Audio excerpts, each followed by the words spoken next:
दरम्यान मंत्री चंद्रकांत पाटील यांनी ठाकरे गट आणि शरद पवार गटावर टीका केली आहे. तुताऱ्या वाजवा नाहीतर मशाली पेटवा. मशाल मिळाली ना. परंतु शेवटी महाराष्ट्रामध्ये आतापर्यंत आम्ही 45 म्हणत होतो, खरं म्हणजे क्रॉस करू असं दिसायला लागलेलं आहे.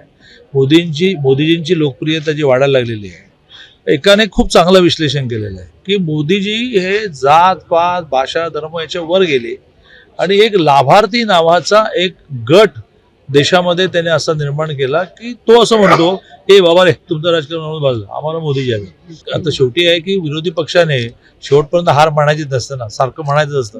शरद पवारांनी म्हणायचंच असतं की बा माझे 20-22 राहणार आहेत, नशीब ते 20-22 तरी देत आहेत तिकडे. पण त्यांना हे कळून चुकलेलं आहे की 45 वगैरे काही नाही, बहुतेक 48 पर्यंत गाडी जाईल. एबीपी माझा, उघडा डोळे बघा नीट.